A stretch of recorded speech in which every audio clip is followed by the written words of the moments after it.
Quand je regarde mon reflet dans le miroir, il me semble que 67 ans est une sorte d'erreur ridicule. À l'intérieur, j'ai toujours l'impression d'avoir 40 ans, peut-être 45. Seules mes mains avec leurs veines saillantes, les rides de mon cou et les mèches de cheveux gris que j'ai arrêté de teindre il y a 3 ans, me rappellent combien de temps a réellement passé. Je m'appelle Hélène Dubois. J'ai vécu à Bois-le-Roi, une petite ville où tout le monde se connaît mais préfère faire semblant de ne pas se connaître, pendant 30 ans. J'ai travaillé comme inspectrice des impôts pendant 32 ans. 32 ans à trier la vie des autres en chiffres sur du papier. Je connaissais les revenus de chaque entreprise de notre département et je pouvais dire d'un coup d'œil où les gens essayaient de tricher. Les gens ne m'aimaient pas pour ça, mais ils me respectaient. Peut-être que ce travail a laissé sa marque sur moi.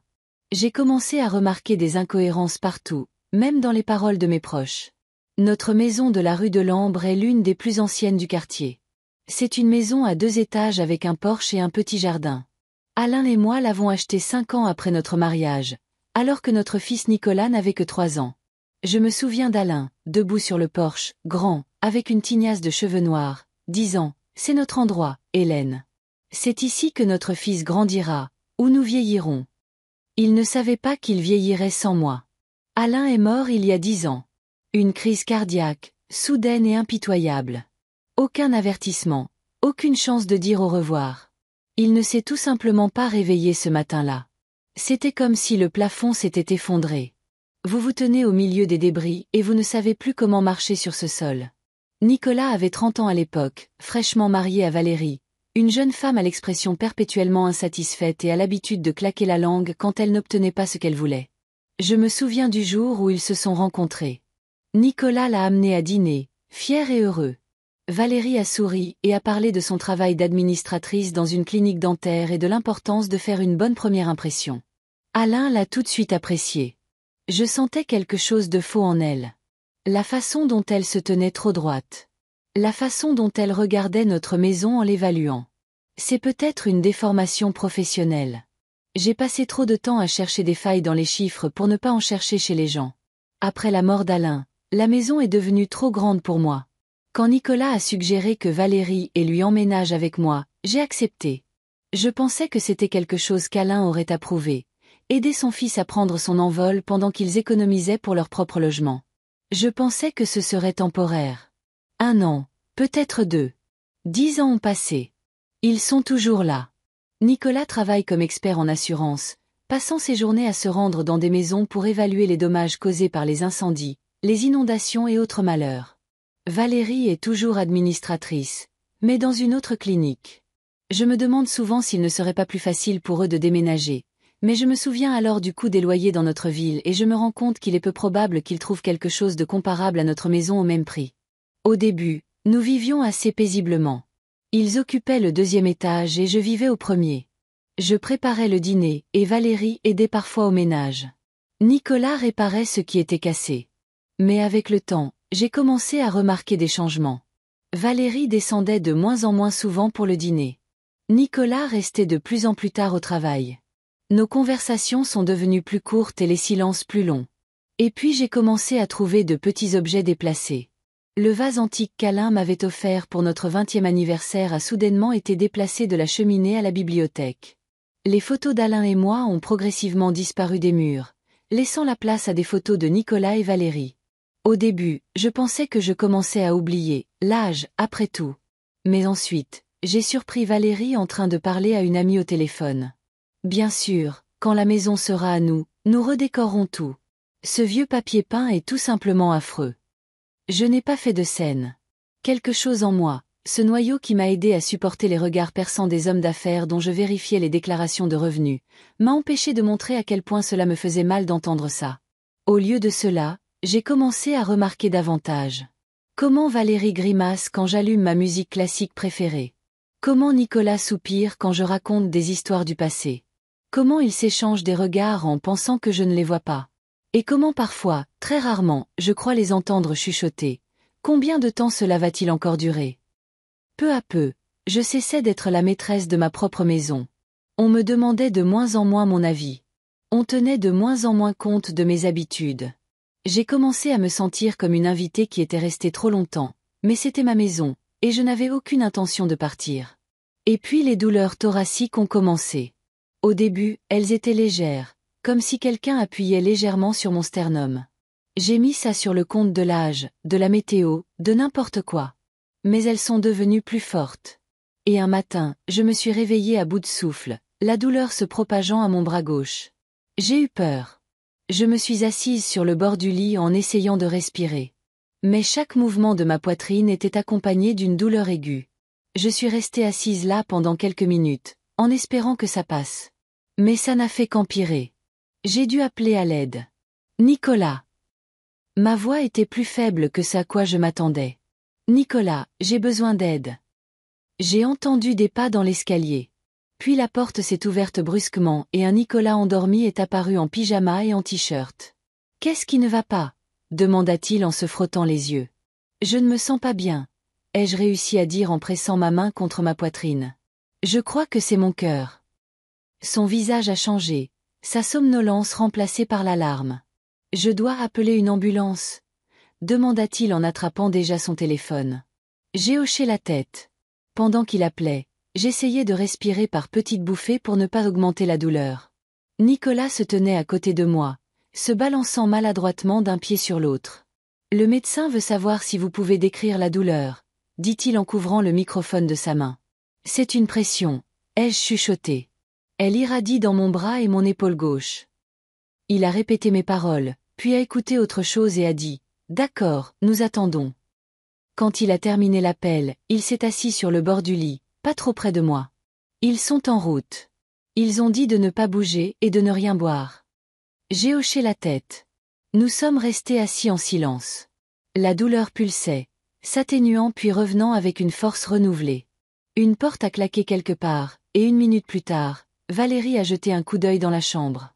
Vêtue d'une robe de chambre en soie et les cheveux parfaitement coiffés, même dans son sommeil.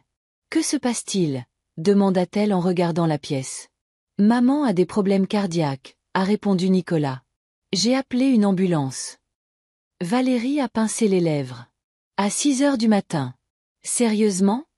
J'allais dire que vous n'avez pas choisi l'heure pour une crise cardiaque, mais la douleur s'est de nouveau intensifiée, et je ne pouvais que gémir doucement.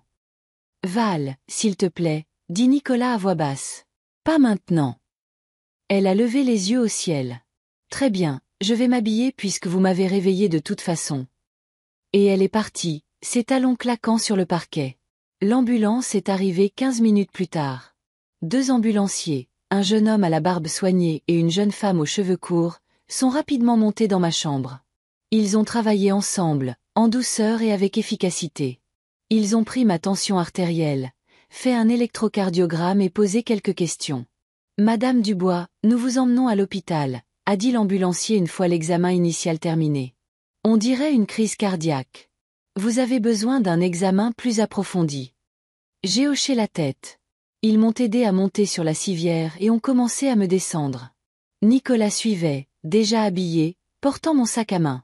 Valérie se tenait au pied de l'escalier, les bras croisés sur sa poitrine. « Je viens avec vous », a dit Nicolas alors qu'on me chargeait dans l'ambulance. « Tu es censé être à Corbeil-Essonnes aujourd'hui », lui a rappelé Valérie. « Un client important, tu te souviens ?»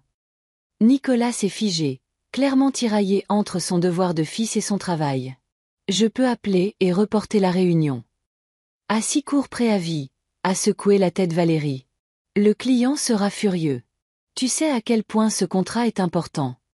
J'ai vu Nicolas hésiter. Finalement, il s'est tourné vers moi. Maman, je suis désolé, mais je ne peux vraiment pas manquer cette réunion. C'est un gros client, et ma prime en dépend. Je viendrai à l'hôpital juste après. Promis.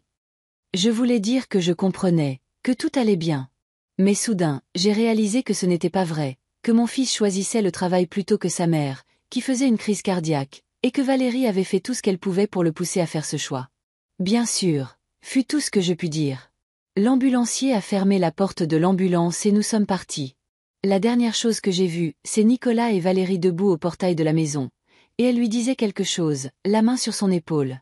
À l'hôpital, tout a tourbillonné avec une force nouvelle. Analyse, électrocardiogramme, conversation avec les médecins. La douleur était atténuée par les médicaments qu'ils m'avaient donnés, mais je restais anxieuse. Le soir, le docteur Phelps est venu me voir, Un homme de petite taille aux yeux attentifs et aux cheveux gris soigneusement coupés sur les tempes. Il s'est assis à côté de mon lit et a ouvert un dossier avec les résultats des analyses. « Madame Dubois, vous souffrez d'une maladie coronarienne », a-t-il dit sans détour. « Vos artères coronaires sont rétrécies, ce qui limite le flux sanguin vers votre cœur.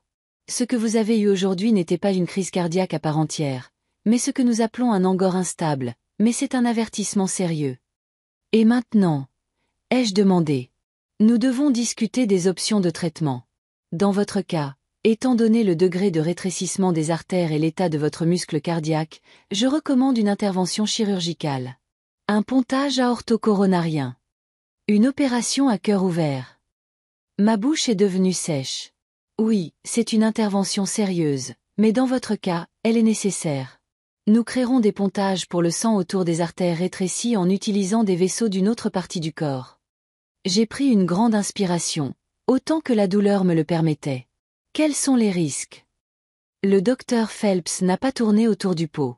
Comme toute chirurgie cardiaque, elle comporte certains risques, mais sans elle, les risques sont encore plus élevés. Dans votre cas, ce n'est pas une question de si, mais de quand vous aurez une crise cardiaque à part entière. Et quand l'opération devrait-elle avoir lieu? Le plus tôt sera le mieux. Je recommanderais la semaine prochaine, dès que nous aurons stabilisé votre état et effectué tous les examens complémentaires nécessaires. J'ai fermé les yeux un instant. Mes pensées tournaient autour de ma maison, de Nicolas, de Valérie, de la façon dont il réagirait à la nouvelle. Serait-il là pour moi ou verrait-il cela comme un autre problème que je leur créais? D'accord, ai-je finalement dit. Si c'est nécessaire, alors c'est nécessaire. Le docteur Phelps a hoché la tête. C'est la bonne décision. Je vais programmer tous les examens nécessaires et nous discuterons plus en détail du plan de l'opération demain. Pour l'instant, vous devez vous reposer. Il est parti et je suis restée seule dans la chambre, pensant à ce qui m'attendait. Nicolas n'est jamais venu, malgré sa promesse. Il a appelé tard dans la soirée en disant qu'une réunion avait duré plus longtemps que prévu et qu'il y avait ensuite eu des embouteillages. « Comment vas-tu, maman ?» demanda-t-il, la voix fatiguée. « J'ai besoin d'une opération à cœur ouvert. » Ai-je dit sans détour. Un pontage, la semaine prochaine. Il y eut un silence à l'autre bout du fil. Une opération à cœur ouvert, a-t-il finalement demandé. C'est grave.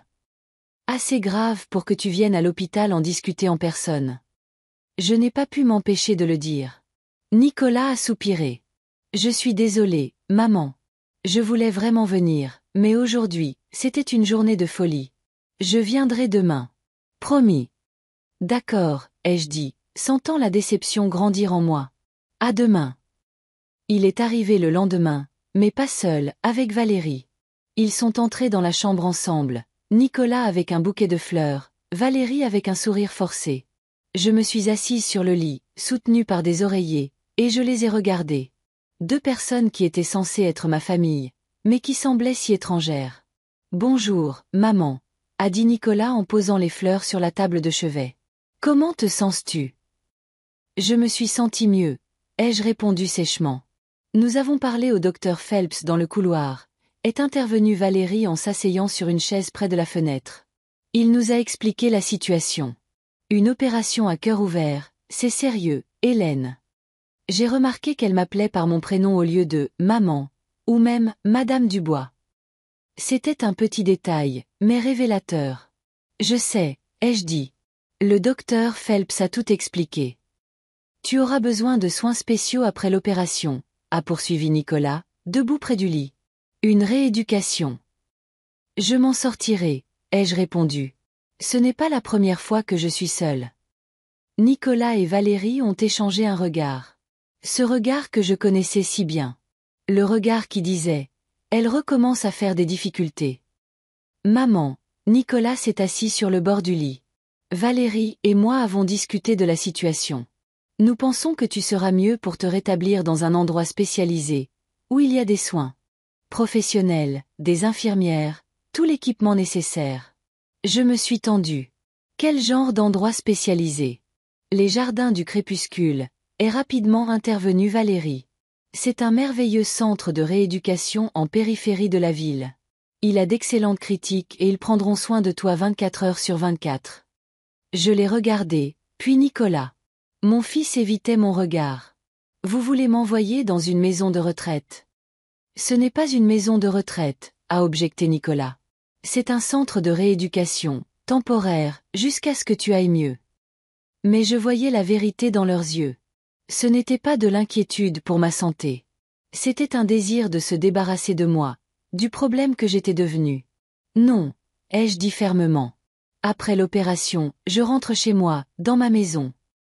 Hélène, sois raisonnable, s'est penchée Valérie en avant. Tu vas avoir besoin de soins constants.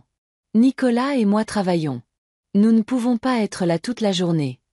J'engagerai une infirmière si nécessaire, ai-je dit. Mais je rentre chez moi. Nicolas a soupiré. Maman, nous voulons juste ce qu'il y a de mieux pour toi. Je l'ai regardé droit dans les yeux. Non, Nicolas. Tu veux ce qu'il y a de mieux pour vous. Ne confondez pas les deux. Il a détourné le regard. Valérie a pincé les lèvres, clairement mécontente de la tournure de la conversation. Nous en reparlerons plus tard, a-t-elle dit en se levant. Pour l'instant, tu as besoin de te reposer. Nous reviendrons demain. Ils sont partis, et je suis restée seule, sentant l'anxiété monter en moi. Je savais qu'ils n'abandonneraient pas si facilement. Ce n'était que le début du combat pour ma maison, pour mon droit de vivre comme je le voulais, pas comme ils le voulaient. Et j'étais déterminée à ne pas abandonner sans me battre. C'était ma maison, ma vie, et je ne laisserais personne, pas même mon propre fils, décider à ma place. Le matin de l'opération était gris et pluvieux. Je me suis réveillée bien avant que l'infirmière ne vienne me réveiller. Je suis restée allongée, regardant par la fenêtre la pluie qui brouillait les contours des arbres à l'extérieur de la fenêtre de l'hôpital, pensant qu'aujourd'hui mon cœur serait arrêté et redémarré. La pensée était à la fois effrayante et étrangement réconfortante. C'était comme si on me donnait une seconde chance, un nouveau départ. Nicolas et Valérie ne sont pas venus avant l'opération, même si je leur avais dit l'heure. Nicolas a appelé pour dire qu'il devait partir d'urgence voir un client, mais qu'il penserait à moi. Je me suis demandé s'il avait vraiment un client ou si c'était juste une excuse. J'ai choisi de ne pas m'attarder là-dessus. Le docteur Phelps est venu me voir avant l'opération, et sa confiance tranquille a un peu calmé mes nerfs. « Êtes-vous prête, Madame Dubois ?» a-t-il demandé en vérifiant mon dossier. « Autant que possible », ai-je répondu en essayant de sourire. « Tout ira bien », a-t-il dit en me serrant légèrement les mains. « Nous avons une excellente équipe et vous êtes en bonne forme pour votre âge. » Je voulais dire quelque chose de sarcastique sur mon âge, mais je n'en ai pas eu le temps. Les infirmières sont entrées dans la chambre pour m'emmener au bloc opératoire. Le bloc opératoire était une pièce très éclairée avec beaucoup de machines et de gens en tenue chirurgicale verte. Ils s'affairaient autour de moi, connectant des capteurs, vérifiant des lectures, parlant dans leur jargon médical plein de termes que je ne comprenais pas. « Madame Dubois, je vais vous faire l'anesthésie maintenant », a dit l'anesthésiste, un homme d'âge moyen aux yeux bienveillants. « Comptez à rebours à partir de 10, s'il vous plaît. » 10, 9, 8, ai-je commencé, mais à 7, mes paupières sont devenues lourdes, et à 6, le monde s'est dissous. Je me suis réveillée en soins intensifs, entourée par le bip des moniteurs et le bruit des machines. Ma poitrine me faisait mal comme si un camion m'avait roulé dessus. J'avais une boule dans la gorge à cause du tube d'intubation, qui heureusement avait déjà été retiré. J'ai essayé de bouger, mais mon corps ne m'obéissait pas. « N'essayez pas de bouger, Madame Dubois », a dit doucement l'infirmière en s'approchant du lit. L'opération a été un succès, mais vous avez besoin de temps pour récupérer. Je voulais demander combien de temps s'était écoulé, mais seul un sifflement est sorti de ma gorge. L'infirmière m'a tendu une paille avec de la glace, et c'était la meilleure chose que j'ai jamais goûtée. Merci, ai-je chuchoté quand j'ai pu parler. De rien, a-t-elle souri. Votre fils a appelé pour demander les résultats de l'opération. Nous lui avons dit que tout s'était bien passé. Il a appelé. Il n'est pas venu. Il a juste appelé. J'ai passé 2 jours en soins intensifs avant d'être transféré dans une chambre normale. Nicolas n'est pas venu pendant tout ce temps. Il appelait tous les jours pour savoir comment j'allais, mais il n'est jamais venu. Valérie n'a pas appelé du tout. Le 3e jour après l'opération, alors que j'avais déjà été transféré dans une chambre normale, Nicolas est apparu. Il a apporté des fruits et des magazines, mais il avait l'air tendu et mal à l'aise. « Comment vas-tu, maman ?» a-t-il demandé en s'asseyant sur une chaise près du lit. « Je suis vivante, comme tu peux le voir, » ai-je répondu. « Mais pas grâce à ton soutien. » Il a grimacé. « Maman, s'il te plaît.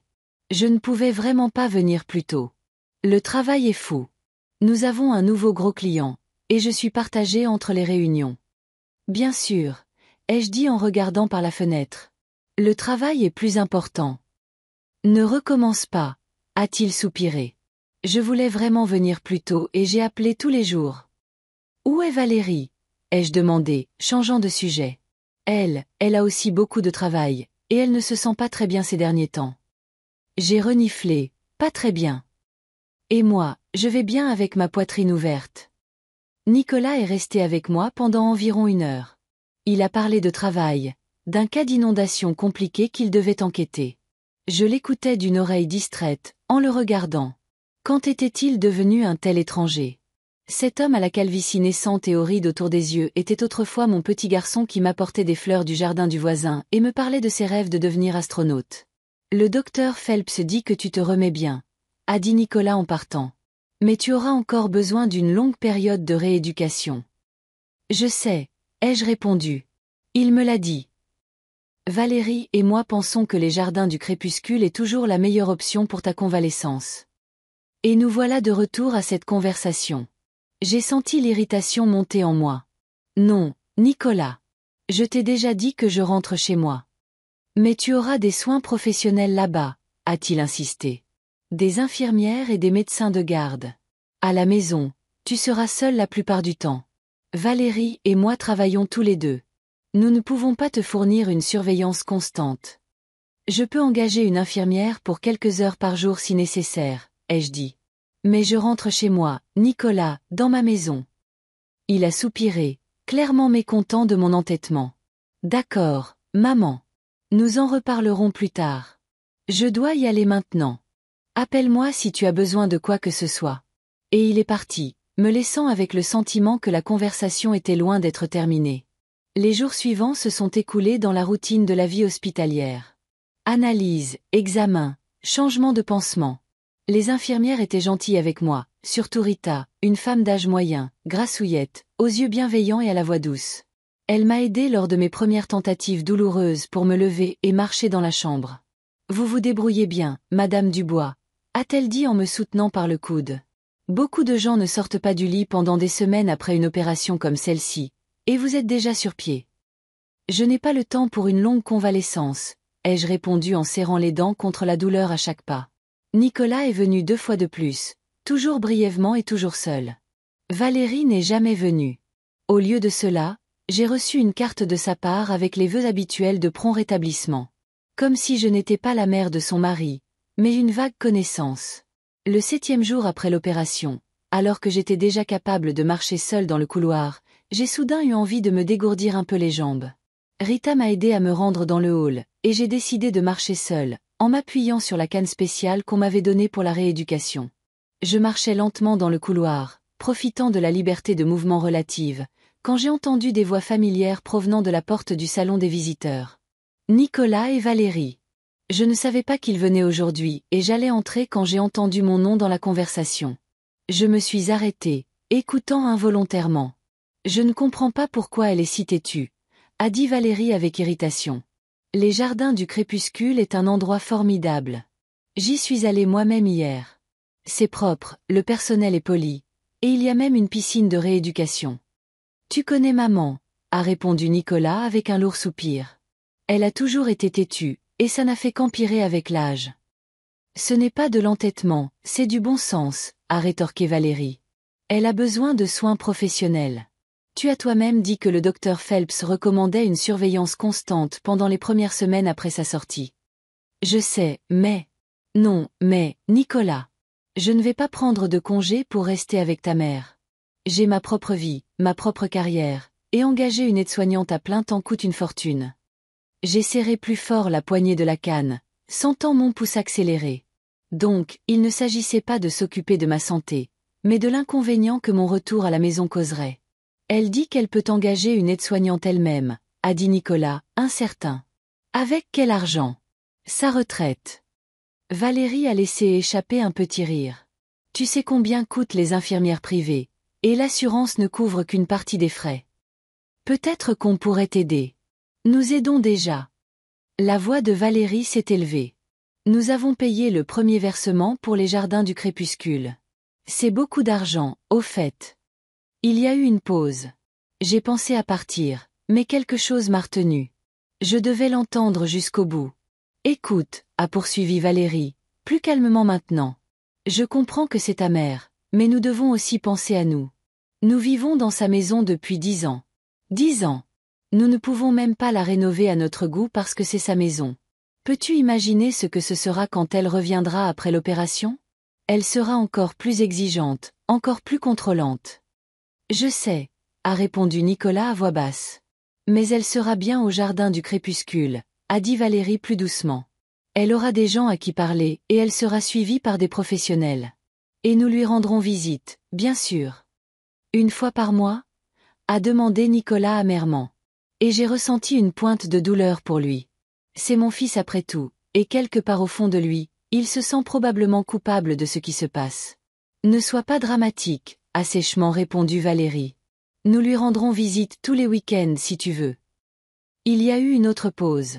J'étais sur le point de partir quand j'ai entendu des mots qui m'ont glacé. Je ne veux pas qu'elle revienne, a dit Valérie brusquement. Il est temps d'arrêter de tourner autour du pot. Oui, la maison lui appartient, mais nous avons aussi droit à notre propre vie. 10 ans, Nicolas. 10 ans que nous vivons comme si nous étions en location, alors que c'est notre maison. Je veux enfin accrocher les rideaux que j'aime, pas ceux qu'elle aime. Je veux refaire la cuisine. Je veux vivre ma propre vie. Tu ne peux pas simplement dire à ma mère de ne pas revenir dans sa propre maison, a objecté Nicolas, mais avec une certaine incertitude. Je peux si c'est pour son bien, a rétorqué Valérie. Pense Y. Qu'est-ce qui est mieux? Vivre dans un centre spécialisé où l'on s'occupe de toi 24 heures sur 24, ou dans une maison à 2 étages où tu dois monter des escaliers avec un cœur malade, où personne ne te surveille la plupart de la journée. Tu parles comme si elle n'était plus capable de prendre soin d'elle-même. N'est-ce pas vrai? Elle a 67 ans, Nicolas. Elle vient de subir une grave opération cardiaque. Elle n'est plus jeune. Il est temps de l'admettre. J'ai senti la colère monter en moi. 67 ans, ce n'est pas si vieux. Je me suis toujours occupée de moi-même, et je peux le faire aussi après l'opération. D'accord, a finalement dit Nicolas, la défaite résonnant dans sa voix. Essayons de la convaincre que les jardins du crépuscule est la meilleure option. Mais si elle refuse? Elle ne refusera pas, a dit Valérie avec confiance. Elle n'aura tout simplement pas le choix. Nous lui dirons au dernier moment, quand tout sera déjà arrangé. Et le docteur Phelps est de notre côté. Il pense aussi qu'elle a besoin de soins constants. Je ne suis pas sûre que c'est ce qu'il voulait dire. Peu importe. L'essentiel, c'est qu'il nous soutiendra si nécessaire. Donc, c'est décidé. Nous ne l'attendons pas à la maison. Du moins pas avant qu'elle n'ait terminé son programme de rééducation au jardin du crépuscule. Ensuite, nous verrons. Je me suis doucement éloignée de la porte, sentant mes jambes trembler. Non pas à cause de la faiblesse physique, mais à cause du choc et de la douleur de la trahison. Mon propre fils et sa femme avaient conspiré pour me chasser de ma propre maison. Nous ne l'attendons pas à la maison. Ces mots résonnaient dans ma tête comme une gifle. Je suis retournée lentement dans ma chambre, essayant de donner un sens à ce que j'avais entendu. Tous ces discours sur le fait de prendre soin de moi, sur le fait que je serais mieux dans un centre spécialisé. Ce n'était qu'une excuse pour se débarrasser de moi, pour prendre possession de ma maison. De retour dans ma chambre, je me suis assise sur le lit et j'ai regardé par la fenêtre. La pluie tombait dehors et les gouttes coulaient sur la vitre comme des larmes. Mais je n'ai pas pleuré. Quelque chose en moi s'est pétrifié, se transformant en une froide détermination. Il voulait se débarrasser de moi, m'envoyer dans une maison de retraite pour qu'il puisse vivre tranquillement dans ma maison. Eh bien, j'avais d'autres plans. Je n'allais pas abandonner sans me battre. À ce moment-là, j'ai pris une décision. Je rentrerai chez moi plus tôt que prévu. Je ne leur permettrai pas de contrôler ma vie et mes biens. Et si cela signifiait aller à l'encontre des recommandations du médecin, qu'il en soit ainsi. J'ai appuyé sur le bouton d'appel de l'infirmière. Quand Rita est entrée, je savais déjà ce que j'allais dire. Rita, ai-je dit fermement, je dois parler au docteur Phelps. Je veux savoir quand je peux sortir. Le docteur Phelps n'était pas ravi de ma décision de sortir plus tôt, mais après beaucoup de persuasion et la signature de papier stipulant que je refusais la poursuite du traitement hospitalier, il a accepté. Il a insisté sur des tests répétés et un examen approfondi avant de me laisser partir. Madame Dubois, je ne peux pas vous retenir ici contre votre volonté, a-t-il dit en fermant mon dossier médical.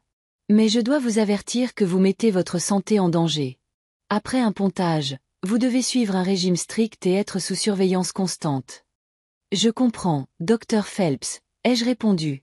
Je trouverai une infirmière et je suivrai toutes vos recommandations à la lettre, mais je dois rentrer chez moi. Il a soupiré, mais a cédé. Très bien, mais j'insiste sur un examen de suivi dans une semaine, et vous devez appeler immédiatement une ambulance si vous ressentez des douleurs thoraciques, un essoufflement ou une faiblesse. J'ai accepté toutes les conditions. On m'a donné des ordonnances pour tout un tas de médicaments, des instructions de rééducation détaillées et des numéros de contact d'urgence.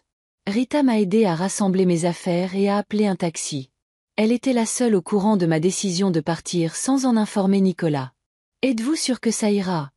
a-t-elle demandé en m'aidant à enfiler mon manteau. « Peut-être devriez-vous appeler votre fils après tout. » J'ai secoué la tête. « Ne vous inquiétez pas, Rita.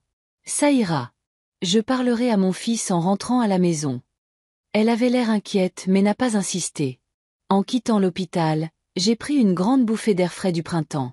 Malgré la douleur dans ma poitrine et ma faiblesse, j'ai ressenti une montée de force à la simple pensée de rentrer chez moi et de contrecarrer les plans de Nicolas et Valérie. Le taxi m'a déposé devant ma maison de la rue de l'Ambre vers 18 heures.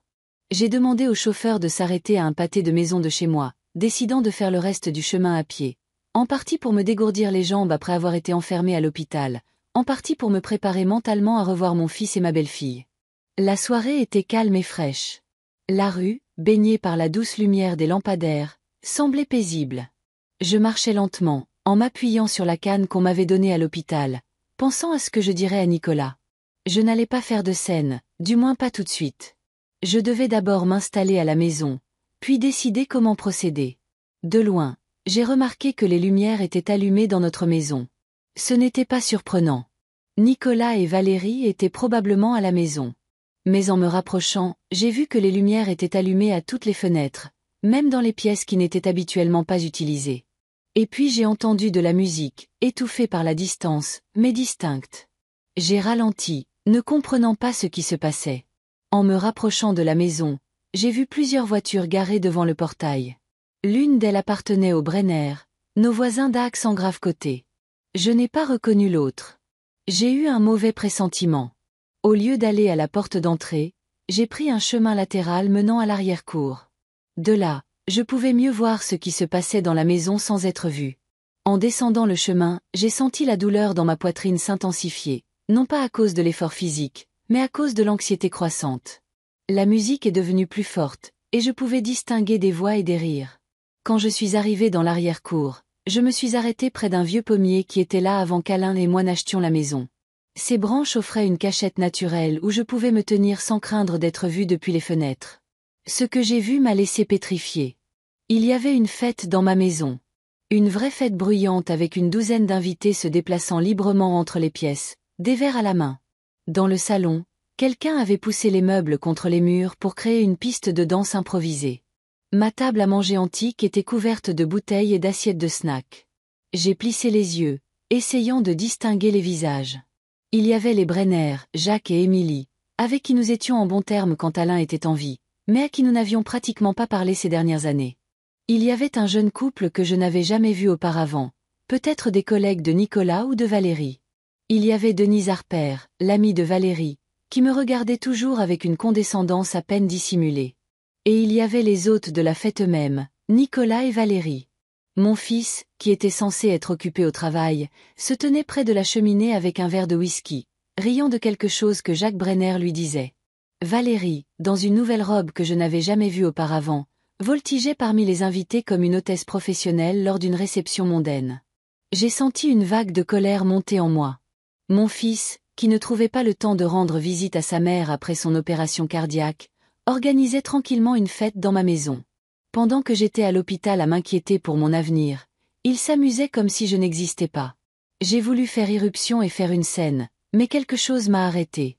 Peut-être que mes années d'inspectrice des impôts m'avaient appris à recueillir d'abord des informations et à agir plus tard. J'ai décidé d'attendre et de voir ce qui se passerait ensuite. Je n'ai pas eu à attendre longtemps. Valérie a rassemblé tout le monde dans le salon et a tapé une cuillère sur un verre pour demander le silence.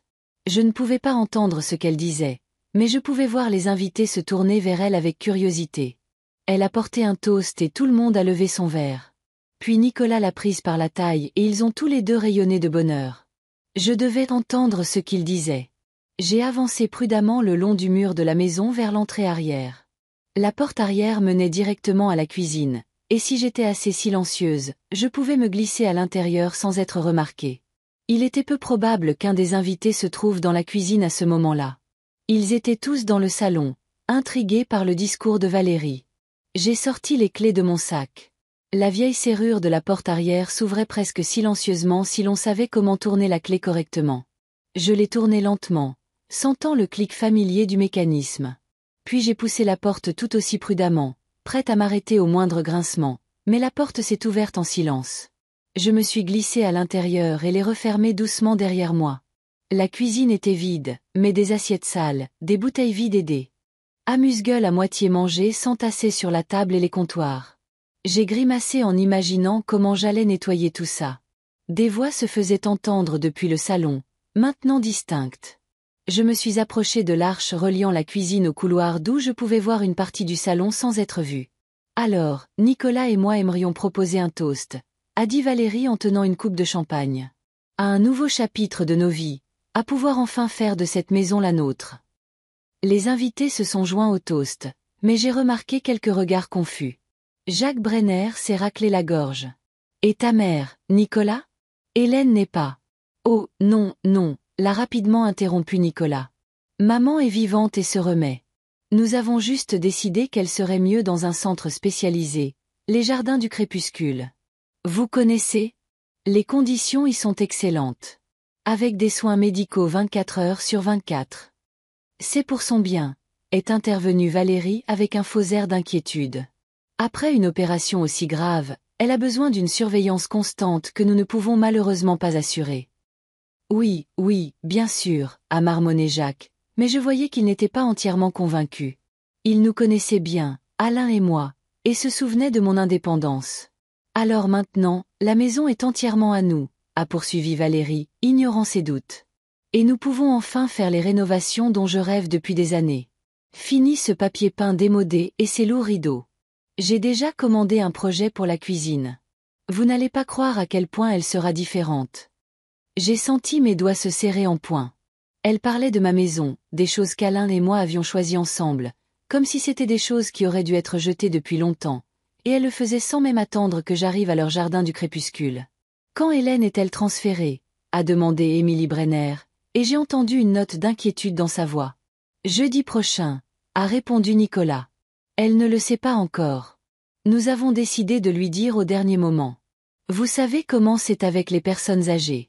Elles résistent souvent au changement, même quand c'est pour leur bien. Les personnes âgées. Je n'ai que 67 ans. Je ne suis pas une vieille femme fragile. J'ai littéralement mordu ma langue pour ne pas laisser échapper une exclamation indignée. Êtes-vous sûr qu'elle sera d'accord? A demandé l'un des invités.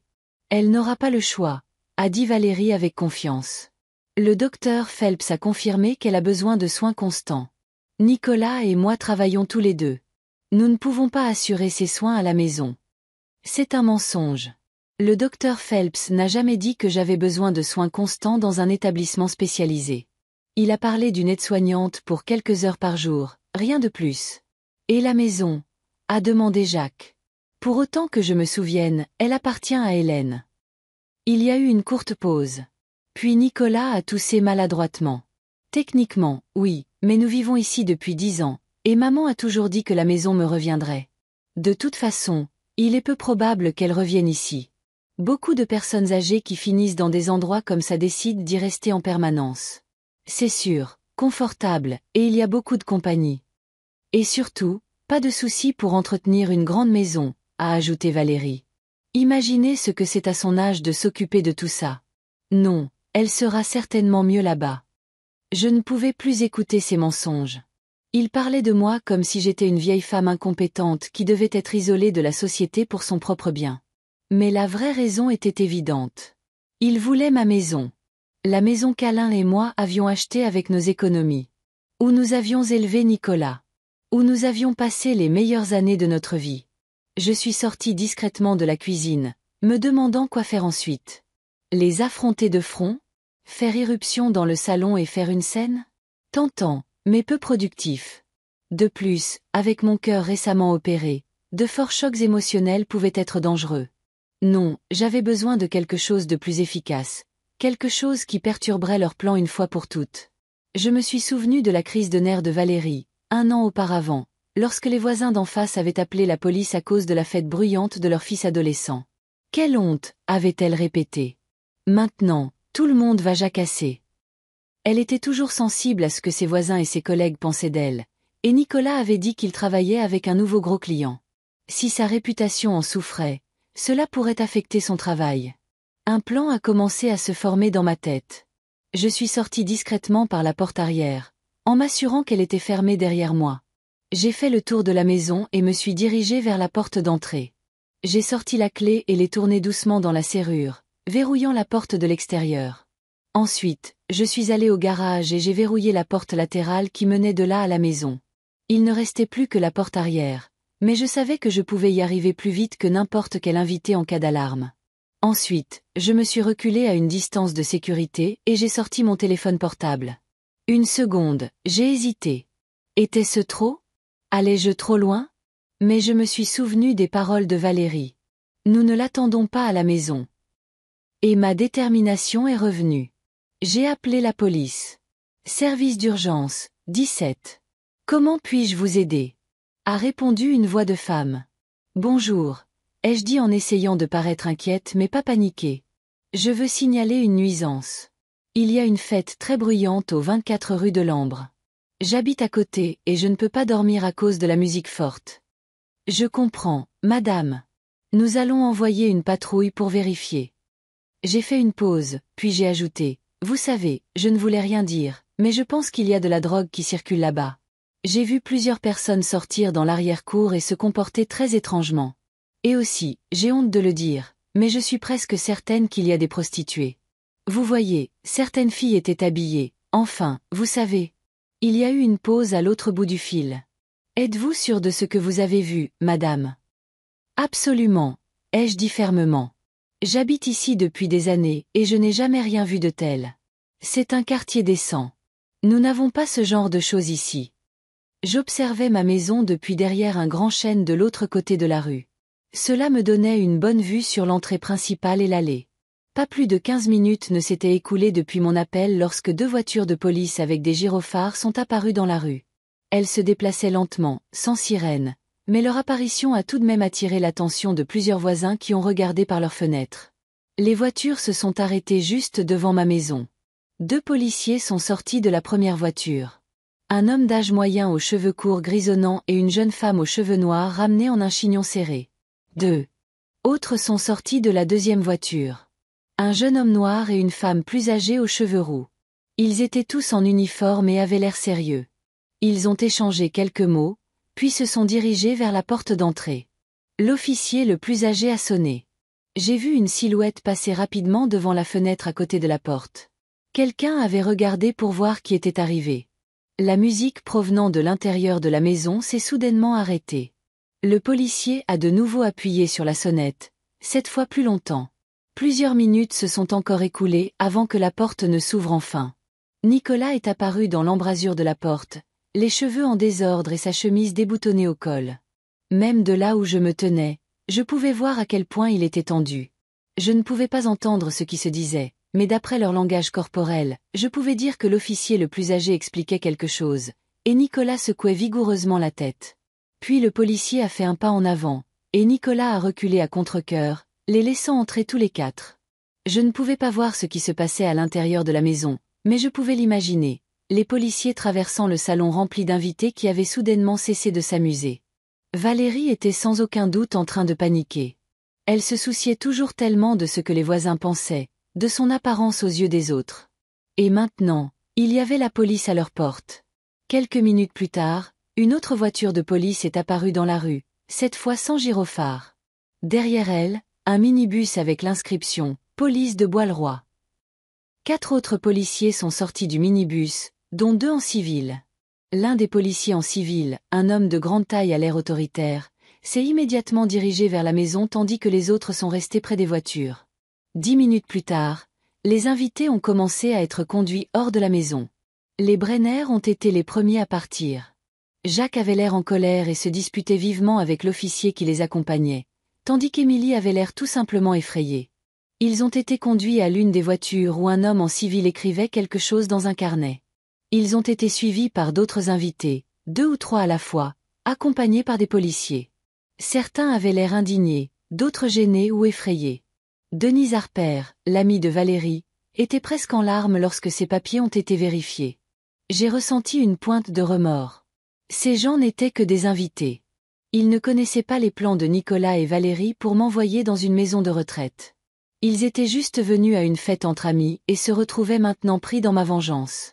Mais ensuite, Valérie a été conduite hors de la maison et mes doutes se sont instantanément dissipés. Elle avait l'air à la fois en colère et effrayée. Ses cheveux parfaitement coiffés étaient en désordre et son maquillage était maculé, probablement à cause des larmes. Nicolas la suivait, pâle et confus. Ils ont été conduits à un policier en civil qui leur a posé des questions pendant un long moment, en notant leurs réponses. Valérie gesticulait énergiquement, montrant d'abord la maison, puis elle-même. Nicolas est resté la plupart du temps silencieux, hochant ou secouant la tête de temps en temps. Finalement, ils ont également été mis dans une voiture de police, pas celle avec les autres invités, mais une voiture séparée. Les portes ont claqué et les voitures sont parties. Tout le cortège, 3 voitures de police et un minibus, a lentement descendu la rue et a disparu au tournant. J'ai attendu qu'il soit assez loin, et ce n'est qu'alors que je suis sorti de ma cachette. Lentement, en m'appuyant sur ma canne, j'ai traversé la rue et me suis approché de ma maison. La porte était déverrouillée. La police n'avait apparemment pas pris la peine de la fermer. À l'intérieur, le chaos régnait. Dans le salon, des chaises et des fauteuils avaient été poussés contre les murs pour faire de la place pour danser. Des verres à moitié vides et des assiettes de snacks à moitié mangées se trouvaient sur la table basse. Dans le coin de la pièce, j'ai remarqué une chaise renversée. Peut-être que quelqu'un s'était levé trop vite à l'arrivée de la police. La cuisine était encore pire. L'évier était rempli de vaisselle sale, et la table était couverte de bouteilles d'alcool ouvertes, de miettes de snack et de vin renversé. Ma nappe préférée, brodée par ma mère, était irrémédiablement tachée de vin rouge. Je suis montée à l'étage. La porte de ma chambre était fermée. Au moins, ils avaient eu la décence de ne pas faire la fête dans ma chambre. Mais dans la chambre de Nicolas et Valérie, des manteaux et des sacs de quelqu'un traînaient sur le lit, et il y avait des verres sur la table de chevet. Ils avaient même transformé leur chambre en une extension de la fête. Je suis redescendue et me suis assise dans mon fauteuil préféré près de la cheminée, le seul meuble qui était encore à sa place. La maison semblait inhabituellement silencieuse après le bruit de la fête. Seul le tic-tac de la vieille horloge de grand-père dans le coin du salon brisait le silence. J'aurais dû me sentir satisfaite de ma vengeance, mais au lieu de cela, j'ai ressenti un étrange vide. Oui, j'avais ruiné leur plan. Oui, ils devraient passer la nuit au poste de police à s'expliquer. Mais ensuite, reviendrait-il et continuerions-nous à vivre sous le même toit dans un état de guerre froide? Ou trouverait-il un moyen de m'envoyer au jardin du crépuscule après tout? Non, cela ne pouvait pas arriver. Je devais aller jusqu'au bout. Et pour cela, je devais attendre le matin. J'ai passé la nuit dans mon fauteuil, incapable de me lever pour aller dans ma chambre à cause de l'épuisement et des douleurs thoraciques. Je me suis assoupie plusieurs fois, mais je me suis réveillée rapidement au moindre bruit. Les médicaments qu'on m'avait prescrits à l'hôpital étaient dans mon sac, et mon sac était dans le taxi. J'ai regretté de ne pas les avoir pris avec moi quand j'ai demandé au chauffeur de s'arrêter à un pâté de maison de chez moi. Aux premières lueurs du soleil, je me suis levée en grimaçant de douleur dans mes muscles raides. Dans la salle de bain du premier étage, j'ai réussi à me rafraîchir, à me laver le visage et à me peigner. Le miroir reflétait une femme fatiguée au visage pâle et aux cernes sous les yeux, mais il y avait de la détermination dans ses yeux. J'ai trouvé des analgésiques dans l'armoire de la cuisine, j'ai pris un comprimé et je me suis forcée à manger un morceau de pain grillé avec de la confiture. J'avais besoin de force pour ce que j'avais à faire. À 7 heures du matin, j'ai appelé un taxi et je suis allée au poste de police. C'était un bâtiment bas en briques au centre de Bois-le-Roi avec un drapeau au-dessus de l'entrée et un parking pour les voitures de police sur le côté. J'ai lentement monté les marches en me tenant à la rampe et je suis entrée. Derrière le bureau se trouvait un jeune policier à la moustache bien taillée. Il a levé les yeux quand je suis entrée. « Comment puis-je vous aider, madame ?» « Bonjour », ai-je dit en essayant de paraître sûre de moi. « Je suis ici au sujet de l'incident d'hier au 24 rue de l'Ambre. Je suis la propriétaire de la maison. Hélène Dubois. » Ses sourcils se sont légèrement haussés. « Un instant, madame. » Il a décroché le téléphone et a dit quelque chose à voix basse. Quelques minutes plus tard, un des hommes en civil que j'avais vu hier est sorti d'une porte latérale. Un homme de grande taille à l'air autoritaire. « Madame Dubois ?» a-t-il demandé en tendant la main. « Inspecteur Robert Parker. Nous avons essayé de vous joindre. Veuillez me suivre dans mon bureau. » Je l'ai suivi à travers la porte, dans le couloir, puis dans un petit bureau avec un bureau encombré de papiers et 2 chaises pour les visiteurs. « Asseyez-vous » a dit l'inspecteur en montrant une chaise. « Je dois dire que votre arrivée est très opportune. Nous sommes en train de faire le point sur la situation à votre domicile. Il y a eu une fête chez moi sans que je le sache ni que j'y consente, ai-je dit. Je suis revenu hier de l'hôpital où j'ai subi une opération cardiaque et j'ai découvert que mon fils et sa femme avaient organisé une fête pendant mon absence. » L'inspecteur m'a regardé attentivement. « Donc, vous n'étiez pas au courant de la fête ? C'est intéressant. Votre fils prétend que vous êtes toujours à l'hôpital et que vous devez y rester au moins jusqu'à la semaine prochaine. Comme vous pouvez le voir, ce n'est pas vrai. » J'ai déboutonné les boutons supérieurs de mon chemisier, révélant le pansement sur ma poitrine. Je suis sortie hier plus tôt que prévu parce que j'ai découvert que mon fils et sa femme prévoyaient de m'envoyer dans une maison de retraite contre ma volonté dès que je quitterai l'hôpital.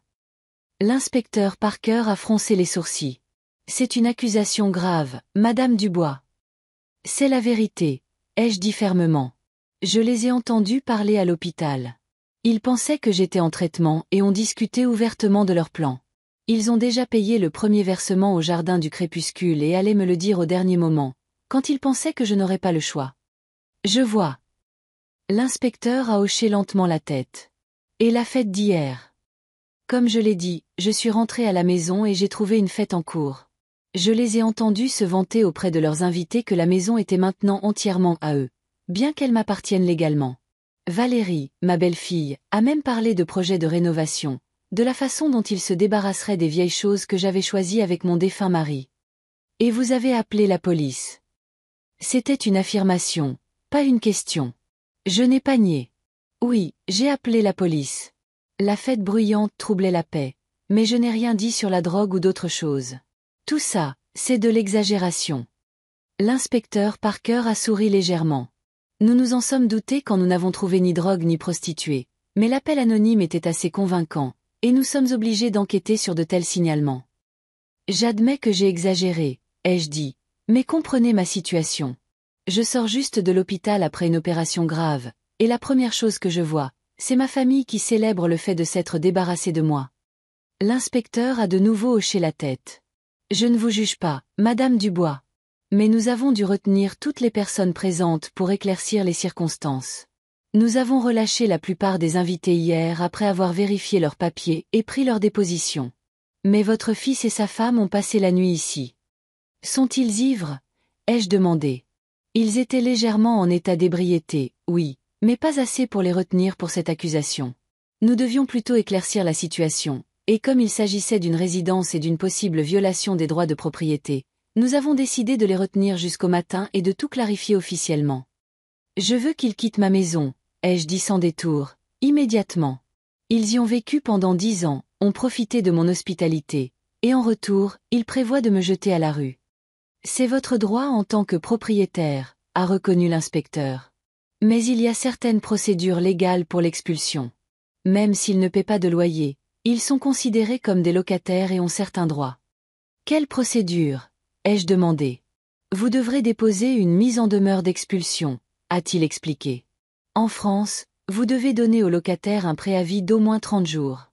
Après cela, s'il ne déménage pas volontairement, vous pouvez intenter une action en justice pour expulsion. 30 jours. Je ne pouvais pas attendre aussi longtemps. Je ne pouvais pas imaginer passer un mois sous le même toit que des gens qui m'avaient trahi et qui attendaient le bon moment pour se débarrasser de moi. Et s'ils acceptent de déménager volontairement ? Ai-je demandé, sans préavis formel. Alors il n'y aura pas de problème, a répondu l'inspecteur Parker. S'ils signent un accord d'expulsion volontaire, ils peuvent déménager à tout moment d'un commun accord. Je veux leur parler, ai-je dit fermement. Maintenant. L'inspecteur a hésité, puis a hoché la tête. Très bien. Ils sont dans la salle d'interrogatoire numéro 2. Je vais vous y conduire. Il s'est levé de son bureau, et je l'ai suivi dans le couloir jusqu'à une porte marquée « Interrogatoire 2 ». Avant d'ouvrir la porte, l'inspecteur Parker s'est tourné vers moi. Je serai présent pendant la conversation si cela ne vous dérange pas, juste pour le dossier. J'ai hoché la tête et il a ouvert la porte. La pièce était petite, avec des murs gris et une simple table au milieu. Nicolas et Valérie étaient assis à la table. Ils avaient l'air terribles. Leurs vêtements étaient froissés, leurs visages fatigués, et ils avaient des cernes sous les yeux. Quand nous sommes entrés, ils ont levé les yeux en même temps, et j'ai vu leurs expressions passer de la surprise au choc, puis à quelque chose qui ressemblait à de la peur. « Maman !» s'est exclamé Nicolas en se levant de sa chaise. « Qu'est-ce que tu fais ici? Tu devrais être à l'hôpital. » « Comme tu peux le voir, je ne suis pas à l'hôpital, » ai-je répondu calmement en m'asseyant en face d'eux. « Je suis à la maison, dans ma maison, que vous vous êtes si vite approprié. » Valérie a pâli. « Hélène, c'est une sorte de malentendu. Nous étions justes. » « J'ai tout entendu, Valérie, l'ai-je interrompu. Je suis rentrée hier soir et j'ai vu votre fête. Je vous ai entendu dire à vos invités que cette maison était maintenant entièrement à vous. Comment vous vous vantiez de vos projets de la rénover et de vous débarrasser de mes vieilles choses. Tu nous écoutais? S'est exclamé Nicolas, indigné. Dans ma propre maison? Oui, j'écoutais. Et j'ai appris beaucoup de choses intéressantes, comme le fait que vous prévoyiez de m'envoyer au jardin du crépuscule sans même me demander mon avis. C'est pour ton bien, s'est exclamée Valérie. Après ton opération, tu as besoin de soins que nous ne pouvons pas fournir. Ne mentez pas, ai-je dit froidement. J'ai entendu votre conversation à l'hôpital. Elle ne reviendra pas à la maison. Il est temps de commencer à vivre votre vie sans regarder en arrière. Vous vouliez juste vous débarrasser de moi pour pouvoir vous emparer de ma maison. Il y a eu une lourde pause. Nicolas a baissé les yeux, incapable de soutenir mon regard. Valérie a pressé ses lèvres en une ligne fine. Je suis venue vous dire, ai-je poursuivi en les regardant droit dans les yeux, que vous ne vivez plus dans ma maison. Je vous expulse aujourd'hui. Tu ne peux pas faire ça, s'est exclamée Valérie. Nous vivons là depuis 10 ans. Nous avons des droits. L'inspecteur Parker m'a expliqué les droits des locataires, ai-je hoché la tête. Préavis de 30 jours, oui, mais il a aussi dit que si vous acceptez de déménager volontairement, nous pouvons sauter les formalités. Et si nous ne sommes pas d'accord? A demandé Valérie, défiante. J'ai souri, mais il n'y avait aucune chaleur dans ce sourire. Alors je déposerai une mise en demeure d'expulsion, et peut-être que je porterai plainte pour fraude pour tentative de disposition illégale de mes biens en mon absence. Oh, et pour diffamation. Vous avez dit aux invités que j'étais incapable et que j'avais besoin de soins constants, alors que le docteur Phelps n'a jamais dit une chose pareille. Valérie a encore pâli. Nicolas a finalement levé les yeux. Maman, nous n'avons jamais voulu. Ne me mens pas, Nicolas, ai-je dit avec lassitude. J'ai entendu vos conversations. Je sais ce que vous prépariez, et maintenant je veux que vous quittiez ma maison aujourd'hui. L'inspecteur Parker, qui avait observé silencieusement notre conversation, s'est raclé la gorge. Si je peux suggérer un compromis, peut-être que monsieur et madame Dubois devraient avoir quelques jours pour trouver un nouveau logement et emballer leurs affaires. Jusqu'à la fin de la semaine, peut-être. J'y ai réfléchi. D'un côté, je les voulais hors de ma vie immédiatement. D'un autre côté, je réalisais que même avec tous leurs défauts, ils ne méritaient pas d'être à la rue sans toit sur la tête. Jusqu'à la fin de la semaine, ai-je finalement convenu? Pas plus longtemps. Et vous vivrez au 2e étage et ne descendrez qu'en cas de nécessité absolue. Je ne veux pas vous voir. Nicolas a hoché lentement la tête, les épaules affaissées. D'accord, maman. Merci. Ne me remercie pas, ai-je dit sèchement. Si j'avais suivi votre exemple, j'aurais changé les serrures pendant que vous étiez ici et j'aurais jeté vos affaires à la rue. Soyez reconnaissant que je sois meilleur que vous. Je me suis levée en m'appuyant sur ma canne et je me suis tournée vers l'inspecteur Parker. Puis-je y aller, ou dois-je signer des papiers? Vous devrez déposer une déclaration écrite indiquant que vous ne portez pas plainte pour violation de domicile, car monsieur et madame Dubois vivaient là avec votre consentement, a-t-il répondu. Et peut-être clarifier les détails de votre accord verbal concernant les conditions d'expulsion. Très bien, ai-je hoché la tête. Où dois-je faire ça? Je vous conduirai à la secrétaire, a dit l'inspecteur en ouvrant la porte. Elle préparera tous les formulaires nécessaires. Je me suis dirigé vers la sortie, mais je me suis arrêté à la porte et je me suis retourné. Encore une chose. Quand je rentrerai à la maison, j'attends que tout le désordre de votre fête soit nettoyé, chaque assiette lavée, chaque chaise à sa place. Si quelque chose n'est pas en ordre, je reconsidérerai notre accord sur les conditions. Sans attendre de réponse, j'ai quitté la pièce, laissant Nicolas et Valérie assis en silence, contemplant leur nouvelle situation, la situation de personnes expulsées d'une maison qu'elles en étaient venues à considérer comme la leur. À la fin de la semaine, la maison était vide. Nicolas et Valérie ont déménagé jeudi, un jour avant la date limite que j'avais fixée. J'étais dans ma chambre quand je les ai entendus descendre leurs affaires et sortir de la maison. Je ne suis pas sortie pour leur dire au revoir. Il n'y a eu ni larmes, ni étreinte, ni parole de pardon d'un côté comme de l'autre. Juste le clic silencieux de la porte d'entrée, le bruit d'un moteur qui démarre et le silence. Je suis descendue quand j'ai été sûre qu'ils étaient partis. J'ai parcouru les pièces, vérifiant s'ils avaient tout emporté. Le deuxième étage semblait inhabituellement vide. Des matelas nus sur les lits, des armoires vides aux portes grandes ouvertes, des marques sur les murs où des tableaux avaient été accrochés. Ils avaient tout emporté ce qu'ils considéraient comme leur, y compris quelques objets qui, j'en étais sûre, m'appartenaient, mais je n'en ai pas fait toute une histoire. C'était un petit prix à payer pour être enfin seule dans ma propre maison. Sur la table de la cuisine, j'ai trouvé une enveloppe avec des clés et un court mot de Nicolas. Maman, nous déménageons comme tu le voulais. Nous avons loué un appartement à Riverside. Je suis désolée si nous t'avons blessé. Ce n'était pas notre intention. Nous pensions vraiment que tu serais mieux au jardin du crépuscule compte tenu de ta santé. Appelle-moi quand tu seras prête à parler. Nicolas. Pas d'excuse de Valérie. Pas de surprise là. J'ai chiffonné le mot et je l'ai jeté à la poubelle. Ensuite, j'ai appelé un serrurier et j'ai pris des dispositions pour faire remplacer toutes les serrures de la maison. Il est arrivé le jour même, un homme âgé aux yeux bienveillants et à la barbe grise qui lui cachait presque le visage. Problème de famille, a-t-il demandé en installant une nouvelle serrure sur la porte d'entrée. Quelque chose comme ça, ai-je répondu évasivement. Je comprends, a-t-il hoché la tête. Ma fille a récemment divorcé. Elle a aussi changé ses serrures en premier. De nos jours, on ne sait jamais à qui on peut faire confiance.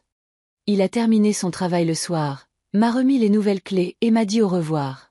J'ai verrouillé la porte derrière lui et je me suis sentie vraiment en sécurité dans ma propre maison pour la première fois depuis de nombreuses années. Le lendemain, je suis allée à la quincaillerie locale pour acheter de la peinture pour le salon. Valérie avait toujours critiqué la couleur jaune pastel des murs, disant que c'était démodé et ennuyeux. Maintenant, je pouvais repeindre les murs de la couleur que je voulais. J'ai choisi un riche terracotta, une teinte chaude et terreuse qu'Alain avait toujours aimé. Au magasin, j'ai rencontré Émilie Brenner. Elle avait l'air visiblement gênée quand elle m'a vue et a essayé de se cacher derrière un rayon d'outils de jardinage, mais je me suis approchée d'elle moi-même. « Bonjour, Émilie. » Hélène, a-t-elle souri nerveusement. « Comment allez-vous? Comment va votre santé? » Je me remets, ai-je répondu. Merci de demander. Une pause gênante. Nous savions toutes les deux que nous devions discuter de cette soirée, mais aucune de nous ne savait comment commencer. Écoutez, à propos de cette fête, a-t-elle finalement dit, Jacques et moi ne savions pas que vous étiez à l'hôpital. Nicolas a dit que vous étiez parti rendre visite à des parents dans le Michigan pour quelques semaines. Nous n'aurions jamais. Je sais, les jeux interrompus. Ce n'est pas votre faute. Vous étiez juste à la fête d'un ami. Je me sens quand même vraiment mal à l'aise, a dit Émilie en baissant les yeux. Surtout à cause de ce qui s'est passé après avec la police et tout. Jacques est toujours furieux. Ils l'ont retenu pendant 4 heures et il avait une réunion importante avec un client le lendemain. Je suis désolée que cela soit arrivé, ai-je dit, et je le pensais. Je ne voulais pas que des innocents soient blessés. J'espère que cela n'a pas nui à son travail. Non, mais... Elle a hésité. Ça a nui à celui de Nicolas. Avez-vous entendu? J'ai secoué la tête. Nicolas et moi ne nous étions pas parlé depuis son déménagement. Sa compagnie d'assurance l'a licencié, a dit Émilie à voix basse. Quelque chose à propos des risques de réputation et d'une violation de conduite. Un des invités à la fête s'est avéré être le frère de son patron. Et quand il a appris l'arrestation par la police. Elle n'a pas terminé, mais j'ai compris. J'ai ressenti une pointe de culpabilité. Je voulais donner une leçon à Nicolas, mais pas le priver de son gagne-pain. Je suis sûre qu'il trouvera un autre travail, ai-je dit, plus pour me rassurer qu'Émilie. Probablement, a-t-elle répondu avec incertitude, mais pas à Bois-le-Roi. Il y a tellement de commérages à leur sujet après ce qui s'est passé. Vous savez comment c'est dans les petites villes. Je sais. C'est exactement ce sur quoi je comptais quand j'ai appelé la police et mentionné la drogue et les prostituées. Je voulais les humilier comme ils m'avaient humilié en prévoyant de m'envoyer dans une maison de retraite. Mais maintenant que mon plan avait fonctionné encore mieux que ça à quoi je m'attendais, je ne ressentais aucune satisfaction, juste de l'épuisement et quelque chose comme du vide. Je suis désolée. Je ne voulais pas vous contrarier, a dit Émilie en remarquant l'expression de mon visage. Vous venez de subir une opération. Vous devez prendre soin de vous. Ça va, les jeux assurés. J'ai juste besoin d'un peu de temps pour m'habituer à la nouvelle situation. Nous avons échangé quelques mots de plus, et Émilie m'a invité à prendre le thé un de ces jours. Je l'ai remercié, mais nous savions toutes les deux qu'il était peu probable que j'accepte son offre. Trop de choses s'étaient passées. Trop de choses avaient changé. Quand je suis rentrée à la maison avec le pot de peinture, j'ai trouvé une boîte de mes affaires sur le pas de la porte. Il y avait un mot de Valérie dessus. Hélène, nous avons trouvé ces choses parmi nos affaires. Elles vous appartiennent. Valérie. Froid, professionnel, sans excuses ni mots chaleureux, typique d'elle. La boîte contenait des albums photos, plusieurs livres, un vase antique qu'Alain m'avait offert pour notre 20e anniversaire de mariage, et quelques autres petits objets qu'ils avaient probablement pris par erreur dans leur précipitation à déménager. J'ai emporté la boîte dans le salon et je me suis assise sur le canapé, triant les objets. L'un des albums a attiré mon attention. Il était vieux, avec une couverture en cuir usé et des photographies délavées à l'intérieur. Des photographies de ma jeunesse, de mes parents, de mes tantes et oncles, dont la plupart étaient décédés depuis longtemps. Sur une photo, j'ai reconnu ma cousine Liliane. Nous étions proches quand nous étions enfants, mais la vie nous a ensuite séparés. Elle a déménagé en Californie, s'est mariée et a eu des enfants. Nous échangions des lettres occasionnelles et des cartes de Noël, mais nous avons progressivement perdu le contact. La dernière fois que j'ai eu de ses nouvelles, c'était il y a environ 15 ans. Je crois qu'elle était veuve et qu'elle avait déménagé quelque part plus près de sa fille. J'ai regardé une photo de Liliane et moi, juste des filles, riant alors que nous étions assises sur la clôture de la ferme de nos grands-parents. J'ai soudain voulu savoir ce qui lui était arrivé, si elle était toujours en vie, comment sa vie s'était déroulée. Mettant l'album de côté, j'ai allumé mon ordinateur. C'était un vieil ordinateur de bureau que j'utilisais rarement, principalement pour consulter mes emails et chercher occasionnellement des recettes. Mais je savais qu'on pouvait trouver presque n'importe qui sur Internet si l'on savait où chercher. Après plusieurs heures de recherche et quelques impasses, j'ai trouvé des informations sur Liliane Everett, née Morton. Ma tante maternelle était mariée à son père. Elle était en effet vivante, âgée de 82 ans et vivant dans une petite ville du Wisconsin à seulement 2 heures de route de Bois-le-Roi. Son mari était décédé il y a plus de 20 ans, et elle vivait seule depuis, bien que sa fille et ses petits-enfants habitent à proximité. J'ai trouvé son adresse et son numéro de téléphone dans un annuaire en ligne. Je suis restée assise là pendant un long moment, fixant les chiffres, n'osant pas composer. Que lui dirais-je après tant d'années de silence? Croirait-elle que je voulais soudainement renouer le contact? Penserait-elle que c'était étrange ou indiscret? Mais quelque chose m'a poussé à le faire. C'était peut-être une prise de conscience récente de la fragilité des liens familiaux, ou simplement un désir d'avoir quelqu'un de proche qui se souvient de moi quand j'étais jeune, qui sait d'où je viens et qui j'étais avant de devenir Madame Dubois. J'ai composé le numéro et après quelques sonneries, j'ai entendu une voix âgée mais encore vive.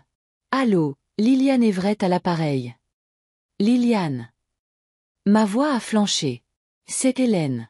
Hélène Dubois, née Parker. Une pause, puis un soupir de surprise. Hélène. Mon Dieu. Ça fait des lustres. Je pensais que tu m'avais complètement oublié. Jamais, ai-je répondu sincèrement. C'est juste la vie. Tu sais comment c'est. Oh, j'en suis sûre, a-t-elle ri. Et dans ce rire, j'ai entendu des échos de la fille sur la photographie. Mais comment m'as-tu trouvé? Et pourquoi maintenant? Je lui ai raconté les événements récents, l'opération cardiaque, la trahison de mon fils et de ma belle-fille, comment je les ai chassés de la maison. Liliane a écouté, parfois haletant ou claquant la langue, mais sans jamais m'interrompre. Oh, Hélène, a-t-elle dit quand j'ai terminé. Je suis tellement désolée que tu aies dû traverser ça seule. Mais je suis fière de toi. Tu as toujours été forte, même quand tu étais enfant. Tu te souviens comment tu me défendais contre ces garçons qui se moquaient de mes taches de rousseur? J'ai ri en me souvenant de l'épisode. Bien sûr. J'en ai frappé un sur la tête avec ta boîte à lunch. Maman m'a tellement grondé. Mais tu ne t'es jamais plainte que c'était à cause de moi, a dit doucement Liliane.